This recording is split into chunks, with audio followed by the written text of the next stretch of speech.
I just tried to get a thumbnail for this video, like a cool lockdown thumbnail, but I think it just looks like I'm asking people to call me.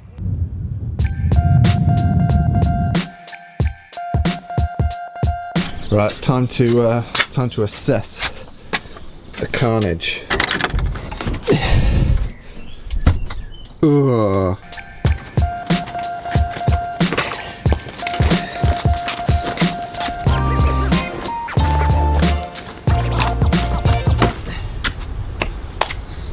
If you are a millionaire, congratulations. If you've got lots and lots of Bitcoin, fantastic. If you've got a collection of supercars, well done. There is no way, however, that at the moment you could convince me you're wealthier than I am. Let me show you why. This here bag is full of toilet paper. Toilet paper wrapped in paper. And as you might have correctly guessed, I had nothing to do with this.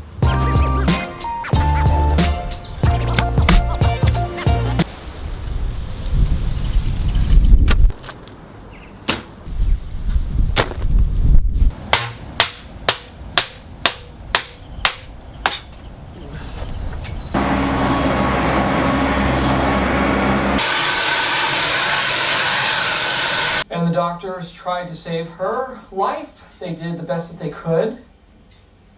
And she is going to be okay. I'll be honest, I'm pretty bored now.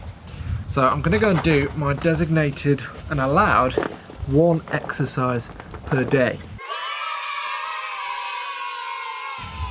Which today is going to be a bike ride, and I'm going to take my camera. Quick run through of my gear, and basically I'm taking nothing. Well, I'm taking a long lens, a couple of inner tubes, a jacket and a GoPro.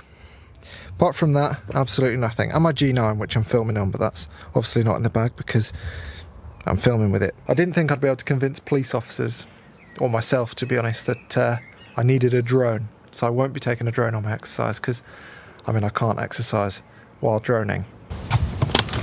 Can you explain to people why we've got 84 toilet rolls? Well, I'm not stockpiling. I bought them before it was a thing. Why are they wrapped in paper? Because the company you get them from is like a no plastic company. So rather than having your toilet paper coming in plastic, it comes in bits of paper. Which I know is probably like more paper because each roll's wrapped individually. Yeah. But they build toilets in Africa as well. Also, some people have been asking how you're getting on with your thesis. How's that going? Oh, that's nice. Yeah, I'm getting there. Oh, this hill just keeps going. Whew. Oh. Up we go again. Whew. Look at those pretty cute little lambs. Look at it go. Cute lambs aside though, these tyres, these mountain bike tyres, are terrible for riding on the road.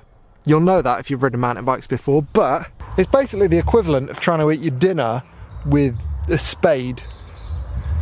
It's hard work.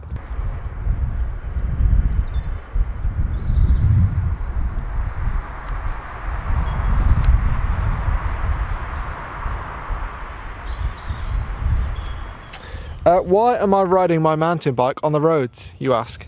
It's a good question. Now, as I'm sure you know, is not a good time to end up in hospital with a broken leg because you've been riding trails that you're not skilled enough to ride. So I thought I'd stick to the road in the hope of minimising my risk of injuring myself while I'm out for my daily exercise. And to be honest, riding on the road still means I get to see little lambs and take photos and stuff, so it's fine. Also, this is the only bike I've got at the moment, and I am working on Emily to try and get a gravel bike, but turns out the start of an economic meltdown is not the best time to ask your wife if you can buy new things. And also thanks to all of you that pointed out a couple of weeks ago that I could just change the tyres on this, but Emily doesn't know that's an option, and I'd like it to stay that way, so please shh. I am fortunate that I live right on the edge of a national park, which means that out of my front door without having to get into a car, I do have a few places I can go that may yield photos, particularly on a bike, even a mountain bike. Unfortunately, it's also quite hilly, very hilly.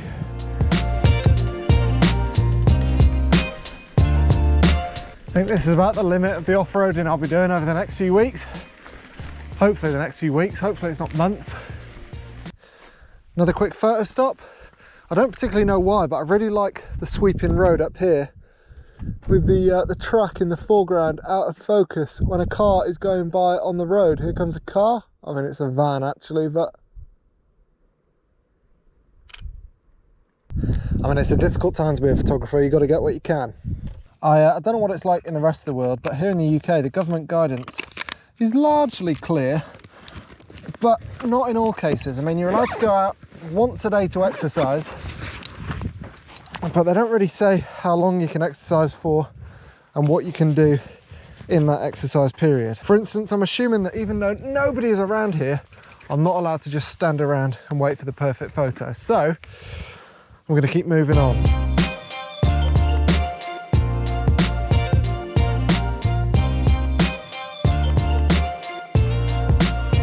So that up there is Mam Tor, and this road here, this road basically curves round at the top, makes quite a nice photo. I got one last year or the year before, and I'd love nothing else but to go and sit on top of that hill and wait for sunset to get another shot of that road today, but I don't think that quite counts as exercise, waiting for 2 hours on top of a hill while the sun goes down, so I'm not going to do that.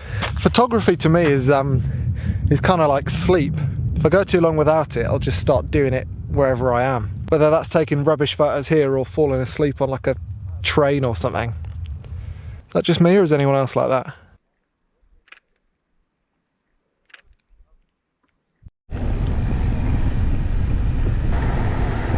Hello!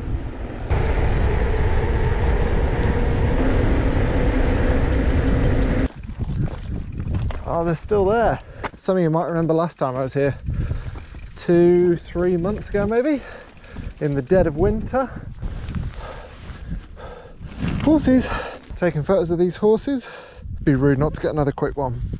Last time I made the mistake of putting the long lens on and then they came and said hello, so I'm not going to do that again.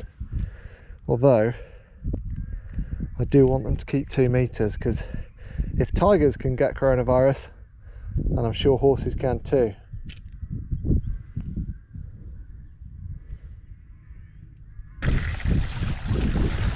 Yes.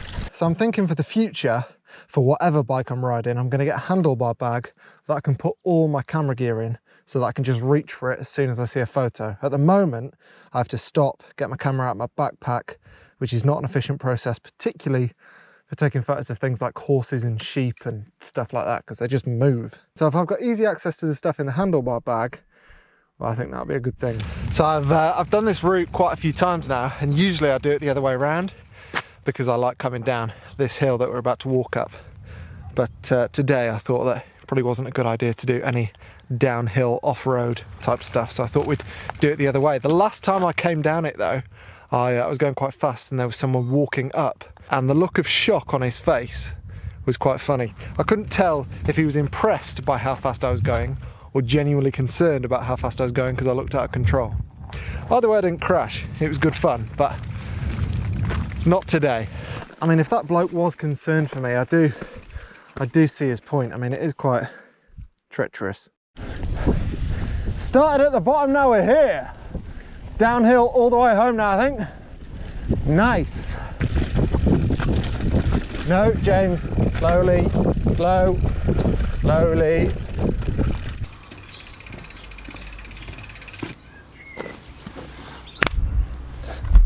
That was a terrible click. It's the next day. I wanted to very quickly show you something. So yesterday while I was on my bike, my seat was in this position, stuck in the upright position, because my dropper lever thing was broken. There's still a bit of play in it, but I have fixed it. So I can... Most of you probably don't care about this at all, but I've never fixed anything successfully in my life. So this is quite a big day for me. And as if this day couldn't get better than it had already by me fixing a little cable on my bicycle, look what turned up in the post. Final drafts. So the book is pretty much ready to go. This is the final draft. It's all completely proofread. I'm happy with all the pages, I'm happy with the paper, all that kind of stuff. So I can go ahead and make the big order, which I should have in a couple of weeks' time. So I think originally I said that I was aiming for early May shipments. I think we're still pretty much on for that, except that Royal Mail currently isn't delivering to every single country because not every country is accepting deliveries. Seems like a bit of a fluid situation, to be honest, so in a couple of weeks' time it might have all changed again. But basically, I'll endeavour to get your order to you as fast as I possibly can. ASAP. But thank you so much for your support. It means the world. You can pre-order the book if you haven't already down below. Thank you. And also, thank you so much for watching this video and my shenanigans on my bicycle. Lots more of that to come, so please consider subscribing if you haven't already. And hopefully you're staying safe. I'll see you next time. Cheers.